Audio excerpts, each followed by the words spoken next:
किसी भी government job के नोटिफिकेशन को देखने के बाद में आप आराम से उसकी सैलरी कितनी है वो निकाल सकते हो। जी हाँ, नमस्कार दोस्तों, स्वागत है आप सभी का फिर एक बार हमारे यूट्यूब चैनल पे। आज की वीडियो में हम डिस्कस करेंगे दोस्तों, आप कोई भी नोटिफिकेशन अगर आप देखते हो तो उसमें सैलरी आपको डायरेक्टली नहीं बताई जाती। वहाँ पे आपको एक तो लेवल दिया जाता है या ग्रेड पे दिया जाता है, इतने ग्रेड पे की ये जॉब है, या फिर आपको एक पे बैंड दिया जाता है। फॉर एग्जांपल नीचे अगर देखोगे तो ये ग्रुप बी का यहाँ पे दिया गया है, लेवल 6 की ये पोस्ट है। इसके हिसाब से आप सैलरी कैसे कैलकुलेट कर सकते हो इसी के बारे में हम डिस्कस करने वाले हैं।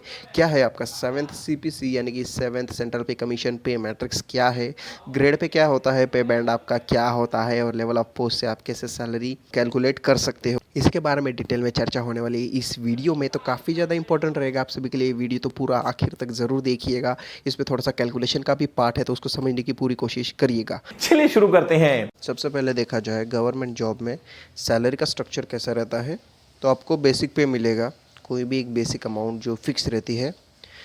उसके बाद में आपको अलाउंसेस ऐड कर दिए जाते हैं, जैसे कि डेयरनेस अलाउंस, महंगाई का भत्ता, हाउस रेंट अलाउंस, HRA और ट्रैवल अलाउंस TA, और ऐसे कई सारे अलाउंसेस आपको ऐड करके आपकी ग्रॉस सैलरी बनती है। उसके बाद में उसमें डिडक्शन यानी कि कटाई भी होती है। नेशनल पेंशन स्कीम के तहत, एग्जाम्पल के लिए बता रहा हूँ, उसके तहत आपके पैसे कटेंगे और आप रिटायरमेंट के बाद आपको वापस रिटर्न में मिल जाते हैं। ऐसे डिडक्शन भी होते हैं, तो आपको एक नेट सैलरी मिलेगी। कैसे मिलेगी? बेसिक पे प्लस अलाउंसेस और माइनस डिडक्शन करके आपकी जो सैलरी बनेगी वो आपकी बनेगी इन हैंड सैलरी। तो बेसिक पे यहाँ पे काफ़ी ज़्यादा डिपेंड रहता है ग्रेड पे और लेवल ऑफ पोस्ट पे, या फिर कह सकते हो पे बैंड पे। जितना आपका ये ज़्यादा रहेगा ग्रेड पे और पे बैंड, तो उसके हिसाब से आपकी सैलरी यहाँ पे ज़्यादा रहेगी। ये टेबल दोस्तों 7th CPC सेंट्रल पे कमीशन का ये टेबल है। इसमें आपका पे बैंड 8 पार्ट में डिवाइड किया गया है। पहला पे बैंड देखोगे, जूम करके बता देता हूँ। पहला पे बैंड 5,200 से 20,200 का है। दूसरा पे बैंड 9,300 से 34,800। तीसरा 15,600 से 39,100 रुपये। ऐसे करके 8 पार्ट में डिवाइड किया है पे बैंड को। और यहाँ पे ग्रेड पे देखोगे तो 14 आपको यहाँ पे ग्रेड पे देखने को मिल जाते हैं। यहाँ पे देखिए सेकेंड रो में यहाँ पे आपको 14 ग्रेड पे देखने को मिल जाते हैं। और लेवल ऑफ पोस्ट जो है यहाँ पे लेवल आपको 18 लेवल यहाँ पे देखने को मिल जाते हैं। ठीक है, देखिए यहाँ पे 14 ग्रेड पे है और 10,000 ग्रेड पे यहाँ पे मैक्सिमम है, और लेवल यहाँ पे 18 मैक्सिमम है। तो अभी एग्जांपल के लिए देखो, यहाँ पे बैंड आपका 5,200 से 20,200 पे बैंड में ग्रेड पे 5 है, 1,800 ग्रेड पे 1,900, 2,000, 2,400 और 2,800। वैसे ही 9,300 से 34,800 पे बैंड में 4 ग्रेड पे आते हैं, 4,200, 4,600, 4,800 और 5,400। ठीक है, ग्रेड पे को ही एक नंबर दिया जाता है जिसको लेवल ऑफ पोस्ट कहा जाता है। अलग अलग पे बैंड के लिए अलग अलग यहाँ पे लेवल ऑफ पे देखा जाता है। अभी हम दोस्तों देखते हैं कि एग्जांपल के थ्रू कि आप अपनी सैलरी कैसे जान सकते हो। एग्जांपल के लिए देखिए, ये नोटिफिकेशन SSC जूनियर इंजीनियर 2020 का 1 अक्टूबर को रिलीज़ हुआ था। यहाँ पे इसमें देखिए the post are group B non gazetted in level 6। यहाँ पे सिर्फ लेवल बताया गया है, यानी कि ग्रेड पे इसे हम निकालेंगे उस टेबल से, और इसके तहत लेवल 6 के तहत आपकी सैलरी बनेगी 35,400 से लेकर 1,12,400 तक आपकी सैलरी बनेगी अकॉर्डिंग टू 7th CPC। तो अभी लेवल 6 यहाँ पे सिर्फ बताया है, तो चलिए अभी सैलरी कैलकुलेट करेंगे। लेवल 6 यहाँ पे बताया गया है, तो हम जाएंगे लेवल में, और यहाँ पे 6ठे नंबर पे देखिए हमें ग्रेड पे पता चल जाता है 4,200 ग्रेड पे की ये जॉब है। ठीक है, 6 नंबर पे 4,200 ग्रेड पे की ये जॉब है, और इसके तहत देखिए यहाँ पे फर्स्ट नंबर पे 35,400 से लेके आपकी सैलरी स्टार्ट होने वाली है, बेसिक पे आपको मिलने वाला है। अभी यहाँ पे देखिए ये जो 1 2 3 4 5 6 7 ये जो दिया है नीचे वर्टिकली, ये आपका ईयर ऑफ एक्सपीरियंस है, यानी कि पहले साल आपको इतना बेसिक पे मिलेगा, दूसरे साल इतना बेसिक पे मिलेगा। जैसे कि 4,200 ग्रेड पे में अगर आपकी जॉब लगती है तो पहले साल आपको 35,400 बेसिक पे मिलेगा। बेसिक पे, ये सभी डाटा बेसिक पे का है। दूसरे साल में आपकी 3% इंक्रीमेंट होगा बेसिक पे में, और आपकी सैलरी बनेगी 36,500। बेसिक पे बता रहा हूँ, फिर एक बार बता देता हूँ। उसके बाद में आपका अलाउंसेस भी यहाँ पे ऐड होते हैं, ये बेसिक पे है। थर्ड ईयर में आपकी वापस से 3% इंक्रीमेंट होगा, और 37,600 आपको बेसिक पे मिलेगा। अगर आपका प्रमोशन होता है या नहीं होता है, फिर भी आपका 3% यहाँ पे इंक्रीमेंट बेसिक पे में होता ही है जनरली। तो ऐसे करके जैसे जैसे आपका एक्सपीरियंस यहाँ पे बढ़ता जाएगा, वैसे वैसे आपका बेसिक पे यहाँ पे बढ़ता जाएगा। और 15वें साल तक अगर आप देखें तो क्या आपका बेसिक पे यहाँ पे 53,600 हो जाएगा। तो ऐसे करके बेसिक पे यहाँ पे देखा जाता है। दोस्तों सभी के मन में एक कन्फ्यूजन काफ़ी कॉमन सा रहता है कि यहाँ पे पे बैंड दिया गया है 9,300 से लेकर 34,800, लेकिन यहाँ पे जो आपकी बेसिक सैलरी स्टार्ट हो रही है वो हो रही 35,400 से लेकर के। तो ये कैसे पॉसिबल हुआ भाई? आपके पे बैंड तो इतना है और इससे ज़्यादा आपकी बेसिक पे कैसे हो सकती है? तो चलिए अभी इसका हम आंसर देने का प्रयास करेंगे। ये कन्फ्यूजन क्लियर करने के लिए दोस्तों आपको जानना पड़ेगा सिक्स्थ सीपीसी के बारे में, जो आया था 2006 में, और 2016 में आपका सेवन्थ सीपीसी आया है। तो सिक्स सीपीसी के अनुसार आपकी सैलरी कैसे कैलकुलेट होती थी? तो बेसिक पे में ग्रेड पे जोड़ दिया जाता था और अदर अलाउंसेस जोड़ दिए जाते थे। एग्जांपल के लिए हम लेके चलते हैं 5,200 से 20,200 का पे बैंड। इसमें आपको मिनिमम जो अमाउंट है 5,200 वो लिखनी है। इसके बाद में आपको ग्रेड पे ऐड कर देना है। मान लीजिए हम मानते हैं कि आपकी इस पे बैंड के अंदर 5 ग्रेड पे आता है, मैंने पीछे बताया, तो उसमें आपको 1800 ग्रेड पे की जॉब लगी है। तो मिनिमम अमाउंट में आप 1800 ऐड करोगे और अदर अलाउंसेस आपको मिलेंगे। तो इस तरह से ऐड करने के बाद में आपकी 7000 बनेगा, तो ये बनेगा आपका बेसिक पे। तो इस पे बैंड में अगर आपको 1800 ग्रेड पे की जॉब लगेगी तो आपका मिनिमम यानी कि बेसिक पे बनेगा 7000। ये तो आपको मिलेगा ही मिलेगा, और साथ साथ आपको मिलेंगे अदर अलाउंसेस जैसे कि डेयरनेस अलाउंस यानी कि महंगाई भत्ता, और उसके बाद में HRA, होम रेंट अलाउंस, आपको XYZ सिटीज़ के अनुसार आपको HRA दिया जाता है, और साथ ही साथ ट्रैवल अलाउंस भी आपको मिल जाता है। ऐसे करके कई सारे अलाउंसेस मिलेंगे। तो ये DA जो है यही यहाँ पे काफ़ी ज़्यादा फैक्टर बना है। 2006 के स्टार्टिंग में डेयरनेस अलाउंस महंगाई का भत्ता 0% था, और ये दर साल बढ़ता गया। मैं आपको अभी एक टेबल बताऊँगा तो वहाँ पर आपको क्लियर हो जाएगा।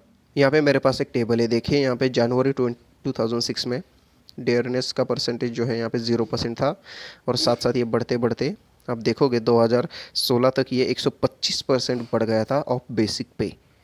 ठीक है, तो अभी चलिए वापस चलते हैं सैलरी कैलकुलेशन की ओर। तो आपका 2016 तक डेयरनेस अलाउंस बढ़ गया था 125% बेसिक पे के। तो आपकी अगर मेरी ज्वाइनिंग हो जाती 2016 में, सेवन्थ सीपीसी आने के पहले अगर मेरी ज्वाइनिंग हो जाती, तो यहाँ पे 7,000 बेसिक पे मिलता था, और जो डेयरनेस अलाउंस है उसको अगर हम ऐड करते हैं, सिर्फ मैं यहाँ पे डेयरनेस अलाउंस कैलकुलेट कर रहा हूँ, ऐड कर रहा हूँ HRA, और वो बाकी की बातें यहाँ पे ऐड नहीं कर रहा, 0% हम एज्यूम करेंगे। तो यहाँ पे 7,000 का 1.25 अगर निकालेंगे तो ऐड करोगे तो आपकी बेसिक जो सैलरी बनेगी वो बनेगी 15,750। ठीक है, इस पे बैंड के अंदर 1800 ग्रेड पे की जॉब में 2016 में अगर मैं ज्वाइनिंग करता तो मेरी बेसिक सैलरी बनती 15,750 और अदर अलाउंसेस। तो दोस्तों अगर हम आज की बात करें तो मैं आपको और एक बात यहाँ पे दिखाना चाहूँगा। यहाँ पे डेयरनेस अलाउंस काफ़ी ज़्यादा बढ़ गया था, आपको पता है 2016 में 125 तक गया था। तो गवर्नमेंट में क्या किया कि ये जो डेयरनेस अलाउंस है इसको एक इंडेक्स में कन्वर्ट कर दिया।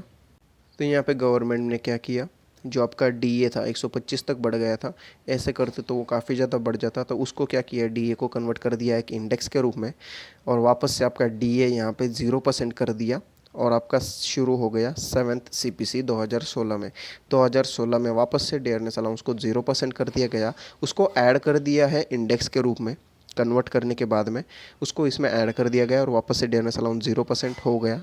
2016 से आपका सेवन्थ सीपीसी ऐसे करके शुरू हो गया। तो अभी अगर हम बात करें तो सेम पे बैंड के अंदर सेम ग्रेड पे की अगर मुझे जॉब लगती है, आज की तारीख में डेयरनेस अलाउंस 150% यहाँ पे हो चुका है। यहाँ पे देखिए जून 2019 में यहाँ पे 147 पॉइंट समथिंग है। ठीक है, तो यहाँ पे अगर हम मान के चले 150% यहाँ पे बढ़ गया है आपका डेयरनेस अलाउंस, और अगर हम आज की डेट में सैलरी निकाले तो बेसिक पे आपका 7,000 था, 7,000 इंटू 1.5 अगर आप करते हो, करीब करीब आपका यहाँ पे बनेगा 17,500 रुपये, यानी कि करीब करीब 18,000 आपका बेसिक पे यहाँ पे बन जाता है। तो मैं आपको यही बात समझाना चाहता था कि आप कैसे यहाँ पे सैलरी कैलकुलेट कर सकते हो, अदर आपको अलाउंसेस भी मिल जाते हैं, और इसमें आपको क्या करना है, 18,000 तो आपको बेसिक पे मिलेगा, सही है। डेयरनेस अलाउंस आज की तारीख में अगर आप देखते हो तो यहाँ पे 17% दिया है, लेकिन आप वापस से चेक करोगे तो वहाँ पे रिवाइज़ किया गया था, और आपका जो डेयरनेस अलाउंस है वो 21% यहाँ पे कर दिया गया है। ठीक है, तो आपको 18,000 तो मिलेगा, प्लस 21% डेयरनेस अलाउंस मिलेगा। बेसिक पे के 18,000 के 20% अगर आप निकालते हो तो 3,600 बनेगा डेयरनेस अलाउंस, प्लस HRA दिया जाता है 24% एक्स सिटीज़ में।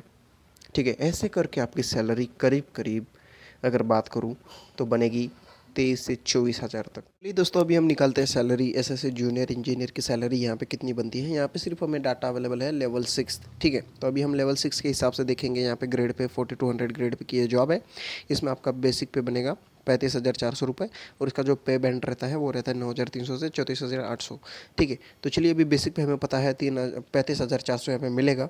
ठीक है, तो यहाँ पे देखिए सैलरी कैसे कैलकुलेट होती है मैंने बता दिया, बेसिक पे और अदर अलाउंसेस। तो बेसिक पे यहाँ पे 35,400 आपको मिलेगा, प्लस आज की तारीख का जो डियरनेस अलाउंस है 2016 में 0% हो गया था, लेकिन वापस से बढ़ते बढ़ते 2%, 4%, 10% ऐसे करते करते आज की तारीख में यहाँ पे 21% आपका डीए चला गया है ऑफ बेसिक पे, और आपको 24% एचआरए मिलेगा। हम मान के चलते हैं आपकी जॉब एक्स सिटीज़ में यहाँ पे लग जाती है, जैसे कि दिल्ली, पुणे मेट्रो सिटीज़ होती है, वहाँ पे आपकी जॉब लग गई तो ठीक है, 35,400 यहाँ पे आपका बेसिक रहेगा।